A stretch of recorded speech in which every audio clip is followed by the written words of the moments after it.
నమస్తే, welcome to Aadya media. ఈరోజు మనతో పాటు స్టూడియోలో ఉంది సీనియర్ జర్నలిస్ట్ ఇమ్మంది రామారావు గారు. నమస్కారం సార్. నమస్తే బాబు. సార్, జనసేన సైనికురాలు రాయపాటి అరుణ గారి గురించి అందరికి తెలిసిందే. ఆవిడ ఒక కామెంట్ చేశారు సార్, రోజా నీ బ్లూ ఫిలిం నాగబాబు గారి దగ్గర ఉంది అని. దీన్ని ఎలా చూడొచ్చు అంటారు సార్? దీన్ని ఎలా చూడొచ్చు అంటే సహజంగా ఇప్పుడు అందుకే ఆవిడ నోరు జాగ్రత్త పెట్టుకోవాలి రోజా గారు. అది ఏదో తన అంటే మిస్ క్లీన్ లాగా మాట్లాడితే అవతల వాళ్ళు కూడా వాళ్ళ దగ్గర ఉన్న రహస్యాలు, వాళ్ళ దగ్గర ఉన్నటువంటి ఏదైనా ఒక దాపరికి ఉన్నట్టయితే అది బయట పెడతారన్నమాట. అదే జరిగింది. ఇప్పుడు అదే వైరల్ అవుతుందన్నమాట. ఆ సినిమా నటికి బ్లూ ఫిలిం ఏంటంటే బ్లూ ఫిలిం కాదు. సినిమా నటి ముఖ్యంగా మద్రాసులో ఉన్నటువంటి నటీమణులు ఇనీషియల్గా ఎర్లీ డేస్లో డబ్బు కోసం చాలా ఇబ్బందులు పడతారు. ఆ ఇబ్బందులు పడినటువంటి సమయంలో కొంతమంది కొన్ని ఏర్పాట్లు చేసుకుంటారు. అవి మనం బయటికి చెప్పకూడదు. ఎవరో మోతీలాలు మార్వాడీస్ ఉంటారు, ఫైనాన్షియర్స్ ఉంటారు, వాళ్ళతో స్నేహం పెట్టుకుంటారు. మీరు అర్థం చేసుకోవడం తప్ప నేను ఇంత మించి వివరంగా చెప్పను. వీళ్ళు ఏం చేస్తారంటే వాళ్ళతో స్నేహం పెట్టుకుంటారు అన్నమాట. స్నేహం పెట్టుకొని వాళ్ళ మీద ఈ నెల 10,000 కావాలి, ఇదే 20,000 కావాలి. అదో వడ్డీ ఉంటుంది, 3 రూపాయలు 5 రూపాయలు వడ్డీ ఉంటుంది అన్నమాట. తక్కువ వడ్డీకి ఎవరు ఆ 25,000 రూపాయలు అంటే 20,000 కావాలంటే మళ్ళీ ఇచ్చినప్పుడు 25,000 ఇచ్చేయాలన్నమాట. అలాంటి వడ్డీలు ఉంటాయి. వాళ్ళకి ఏం చేస్తారంటే సమయానికి ఆదుకోవాలి కదా. ఏదైనా వస్తువుల మీద డబ్బిస్తే అలాగే ఏమి లేకుంటే నమ్మకం మీద డబ్బిస్తారు.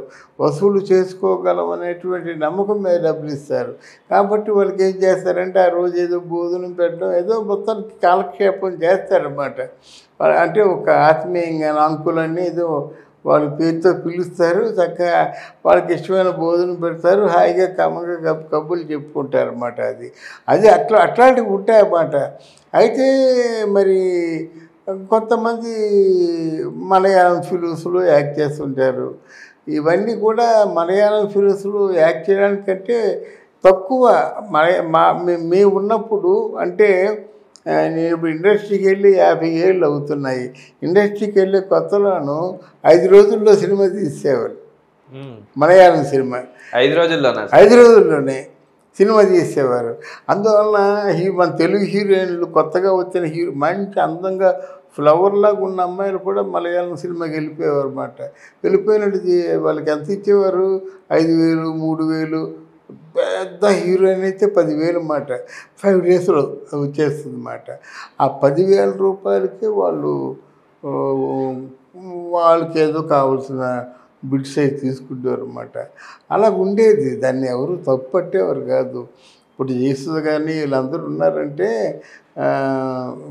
చాలా అంటే బాహాటంగా చాలా ఓపెన్గా యాక్ట్ చేసేవారు అన్నమాట.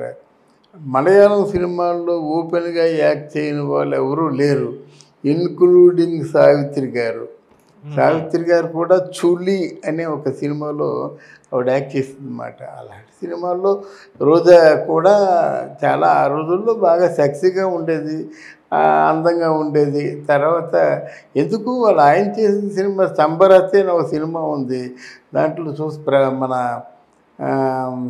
ఎవరు ఈయన త్యాగరాజు అన్నమాట. త్యాగరాజన్ అని ఆయన కొడుకు. వీళ్ళు అమ్మాయి పేకెట్ శివరాం తల్లి మాట. మరి అంటే ఏ సినిమా అయినప్పుడు కూడా తను కొంచెం బాగానే యాక్ట్ చేసేది. తర్వాత కొంచెం ఓపెన్గా ఉండేదన్నమాట. ఆ ఓపెన్గా ఉండడమే ఇప్పుడు నాగబాబు గారి చేతిలో ఉన్నా ఇంకెవరి చేతిలో ఉన్నా మరి రోజా అందంగా ఉంటుంది. రోజాతో మంచి వయసులో ఉన్న వాళ్ళు యాక్ట్ చేస్తారు. యాక్ట్ చేసిన వాళ్ళు కొంచెం ఓపెన్గా ఉంటారు. వాళ్ళు ఓపెన్ అప్ అవుతారు. దాచుకోవడానికి ఏమి ఉండదు కదా. అందువల్ల ఈ సార్లు బిడ్స్ ఉంటాయంటే ఉంటాయి. అప్పుడు అలా కదా రెచ్చగొట్టేసి ఎందుకు రాజశేఖర అనే సినిమా ఆ పాటలోను మామూలు తక్కువ రొమాన్స్ ఉందా వాళ్ళిద్దరికీ. అలాగా ఆ రోజుల్లో వయసులో ఉంది కనుక బాగా రొమాన్స్ చేయించుకున్నారు. మలయాళం ఫిల్మ్లో కూడా చేయించుకున్నారు. ఈవిడ కూడా అక్కడ కొంచెం బాగా ధైర్యంగా ఉండేది, ఏం చేయమంటే చేసేది అన్నమాట. అందువల్ల దానికి మీరు ప్రత్యేకించి బ్లూ ఫిలిం అని పేరు పెట్టవలసిన అవసరం లేదు. కానీ బిట్స్ అయితే చాలా వరకు ఉన్నాయి. అంటే మలయాళంలోనే బిట్స్గా తీస్తారు. ఆ బిట్స్గా తీస్తుంటే అదే ఆ బిట్స్ కోసమే ఓ సినిమాలో ఎన్ని బిట్స్ ఉన్నాయంటే ఓ 2 బిట్స్ ఉన్నాయి, ఆ 2 బిట్స్ తీసి వచ్చేస్తారన్నమాట. ఓ 3 బిట్స్ ఉన్నాయి. అలాంటి బిట్స్లో మాత్రం ఆవిడ చాలా యాక్ట్ చేసి ఉన్నాయి కనుక మాట్లాడకూడదు. ఎందుకంటే ఇక్కడ ఎవరి గురించి అయినా కొంచెం అశ్లీలంగా ఉండే విషయాలు మాట్లాడితే నీ గురించి, నీ తాలూకు జాతకం, నీ తాలూకు చరిత్ర అంతా బయటపడుతుంది అన్నమాట. ఇప్పుడు అదే బయటపడింది. అందువల్ల ఆవిడే కాదు, ఎర్లీ డేస్లో కేఆర్ విజయ్ కానీ, జయసుధ కానీ, వీళ్ళంతా ఎంతోమంది ఉన్నారండి. వీళ్ళందరూ కూడా ఎర్లీ డేస్లో మలయాళం సినిమాల్లో చేసిన వాళ్ళే. అలాగే సినిమాల్లో చేయమంటే ఎవరు చేయకుంటుంటారు? ఆ ప్రభ కానీ, కాంచన కానీ ఒక్కరు కాదండి, అందరూ కూడా వాళ్ళు పచ్చిత్తు కబుర్లు ఆడటమే తప్పదు. వాళ్ళు చెయ్యి తప్పదు బట్ మేము చెయ్యమంటే ఎలాగవుతుంది? ఇప్పుడు క్యాస్టింగ్ కౌచ్ ఉంది కదా, ఈ క్యాస్టింగ్ కౌచ్ అప్పుడు ఎలా ఉండేదంటే, ఇప్పుడు మీరున్నారు, ముకుల్ గారేమో మాకు సినిమా చెప్పారు. ఆ సినిమా చెప్పబట్టి నాకు ఆయన పక్కన హీరోయిన్గా నేను యాక్ట్ చేస్తున్నాను. అందువల్ల నాకు హీరోయిన్గా యాక్ట్ చేయబట్టి ఒక 50,000 రూపాయలు వస్తున్నాయి. ఆ పుణ్యాత్మ దయవల్ల నాకు 50,000 వస్తున్నాయి అని చెప్పి అమ్మ ముకుల్ని భోజనాలు పిలుద్దామని అంటే పిలిచేవారు. పిలిచినప్పుడేమో ఒక 2-3 వెరైటీలు నాన్ వెజ్ అని పెట్టేసి భోజనం పెట్టి కబుర్లు చెప్పుకునేవారు తెల్లవారులను. ఆ విధంగా వాళ్ళు అంటే that was a sweet understanding between the 2 guys మాట. ఒక తీరి జ్ఞాపకానికి ఉదాహరణ, అంతేగాని ఇక్కడ ఏదో క్యాస్టింగ్ కౌచు ఇట్లాంటి పేర్లు పెట్టుకోవడం వేస్ట్. ఆయన మనకు సహాయం చేశాడు, ఆయన తిరిగి మనం కృతజ్ఞతగా మనం ఉపయోగపడాలి అనే ఉద్దేశంతో ఉపయోగపడ్డమాట. అలాగే ఎంతమంది, కొంతమంది హ్యాండ్లో పెద్ద కోటేశ్వరరావు, చెంచు రామయ్య వీళ్ళందరూ ఉండేవారు కదా. వీళ్ళందరూ అయితే ప్రసాదు వీళ్ళందరూ కూడా ఆ దొరయి చాలామంది ఉన్నారన్నమాట. శాస్త్రి గారు వీళ్ళందరూ కూడా వాళ్ళ చేతుల్లో ఉండేవారు. లేడీస్ ఇలా రమ్మంటే వచ్చేవారు, కూర్చోమంటే కూర్చునేవారు. సాయంత్రం వరకు తెల్లవారు వాళ్ళు కాలక్షేపం మంది తీసుకొచ్చి చేసేవారు అన్నమాట.